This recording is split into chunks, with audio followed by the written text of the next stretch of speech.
అక్షయ తృతీయ హిందూ సాంప్రదాయంలో అత్యంత శుభప్రదమైన పండుగగా మనం భావిస్తాం. ఈ పండుగను ప్రతి సంవత్సరం వైశాఖ మాసంలోని శుక్లపక్షం 3వ రోజున జరుపుకుంటాం. 2026లో ఇదే అక్షయ తృతీయ ఏప్రిల్ 19వ తేదీన ఆదివారం నాడు రాబోతుంది. ఈ సంవత్సరం అక్షయ తృతీయకు ప్రత్యేకమైన ప్రాముఖ్యం ఉందని జ్యోతిష్యులు చెప్తున్నారు. కారణం ఏంటంటే ఈ రోజున పంచమహాపురుష యోగం సహా అనేక యోగాలు అంటే ముఖ్యంగా రాజయోగాలు ఏర్పడుతున్నాయి.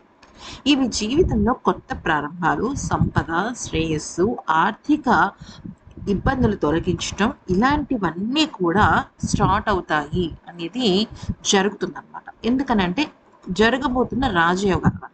అది మన పూర్తి విషయాలు తెలుసుకుందాం. ఏ రాసిన వాళ్ళకి ఇది కలిసి వస్తుంది అనేది కూడా మనం చూద్దాం.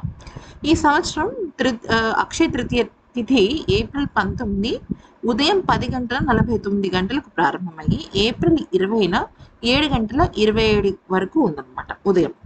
అయితే ప్రధానంగా పండుగను మనం 19వ తారీఖునే జరుపుకుంటాం. అయితే మధ్యాహ్నం 12:20 వరకు 19 ఉదయం 10:49 నుంచి మధ్యాహ్నం 12:20 వరకు అత్యంత శుభ సమయంగా భావిస్తాం.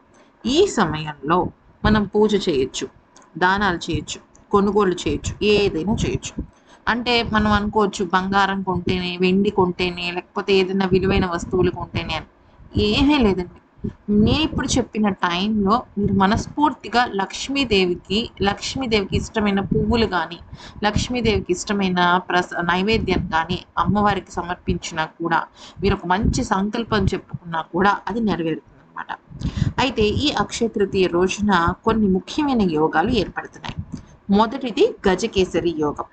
అయితే ఈ గజకేసరి యోగం వల్ల ఆనందం, శ్రేయస్సు అలాగే అభివృద్ధి పెరుగుతాయి. అలాగే రెండవది త్రిపుష్కర యోగంలో అది ఏర్పడుతుంది. దానిలో మనం ఏ పని చేసినా కూడా మనం చేసిన పని 3 రెట్లు ఫలితం ఇస్తుంది. అయితే ఏ ఏ రాసుల వాళ్ళకి ఇది కలిసి వస్తుంది అనేది కూడా నేను చెప్తాను. మూడవది ఏంటి అంటే సర్వార్థ సిద్ధి యోగం. ఈ సమయంలో పేరు సూచిస్తుంది కదా, సర్వం సిద్ధిస్తుంది అనమాట. అంటే అన్ని పనులు పూర్తవుతాయి. ఇది కాక శశయోగం, మాళవీయ యోగం వల్ల వృత్తి, ఉద్యోగం, వ్యాపారం, సంపద, సౌఖ్యం అన్నీ పెరుగుతాయి. రవి యోగం ఒకటి ఏర్పడుతుంది. దానివల్ల గౌరవం, ఆరోగ్యం అన్నీ ఏర్పడుతుంది. అయితే అక్షయ తృతీయ రోజున బంగారం కొనడం చాలా శుభప్రదం. ఎందుకనంటే అక్షయం అంటే ఎప్పటికీ కూడా క్షయం కానిది, అంటే పాడవనిది, తరగనిది, ఇంకా రకరకాలుగా. అంటే ఈ రోజున కొనుగోలు చేస్తున్న వస్తువులు భవిష్యత్తులో అసలు బీభత్సంగా పెరుగుతాయి అనేది ఇక్కడ మనకి తెలియాల్సిన విషయం. అయితే ముఖ్యంగా ఏప్రిల్ 20 ఉదయం 5:51 వరకు కూడా ఈ యోగాలు అనేవి జరుగుతాయి అన్నమాట.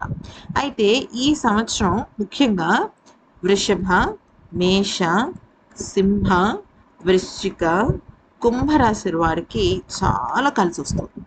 ఈ 5 రాశుల వాళ్ళు చాలా ముఖ్యంగా గుర్తుపెట్టుకోవాల్సింది ఏంటంటే ఏదైనా సరే అక్షయ తృతీయ రోజున పని కట్టుకుని ఏదో ఒక మంచి పని కానీ, ఒక మంచి మంగళకరమైన వస్తువు కానీ, చిన్న వెండి వస్తువుని కొనుక్కోవచ్చు, లేదా చిన్న బంగారం లేదు అది కూడా మా వల్ల కాదు అనుకుంటే మంచిగా పసుపు కుంకాలు కొనుక్కోండి. పసుపు, కుంకుమ, పువ్వులు ఏదైనా కొనుక్కోవచ్చు. అవి అత్యంత మంగళకరమైంది. బంగారమును వెండి మనం రోజు పెట్టుకోము, కానీ పసుపు ఆడవాళ్ళు వాడతారు, వంటల్లో వాడతాం మనం.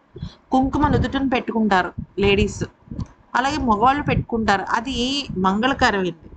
అలాగే మనం ఏదైనా పువ్వులు కొనుక్కోవచ్చు, అది మంగళకరమైన విషయం.